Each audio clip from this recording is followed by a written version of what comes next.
안녕하세요. 라면 생각이 나는 어느 가을날 라면을 아주 잘 끓인다는 교우와 대화를 나눌 기회가 있었습니다. 라면을 아주 잘 끓이는 비법에 대해서 얘기를 하다가 제가 궁금해진 것이 있어서 물어보았는데요. 그것은 뚝배기로 라면을 끓이면 맛이 더 있지 않겠냐는 것이었습니다. 그랬더니 그분이 정색을 하면서 자기가 해봤는데 라면은 뚝배기에 끓이면 맛이 없고 양은 냄비가 최고라고 하시는 것이었습니다.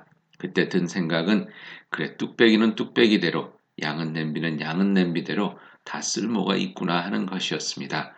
오늘 말씀인 로마서 9장 후반부에 보니 하나님을 토기장이로 비유하면서 그 하나님께서 진흙 한 덩이를 가지고 인간의 삶을 이런 모양이든 저런 모양이든 하나님의 크신 지혜 가운데 빚어가시는데 그 뜻에 의해 만들어진 토기와 같은 우리들이 어떻게 불평할 수 있겠냐는 말씀이 나옵니다.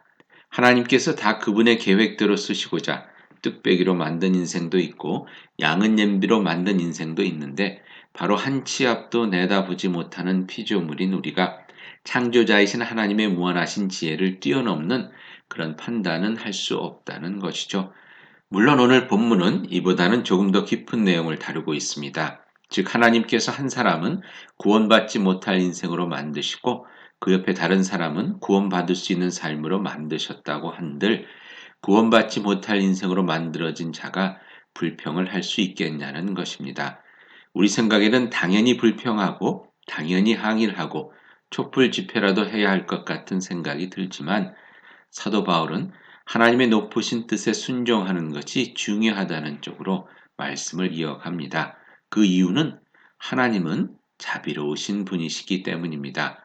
사도 바울이 오늘 본문에서 강조하는 것은 우리가 생각하기에 구원받아야 마땅할 것 같은 사람들을 하나님께서 멸망하도록 예정해 놓으셨다는 것이 아니라 우리 생각에는 멸망받아야 할 것 같은 사람들도 하나님께서 구원받도록 계획해 놓으셨다는 것입니다.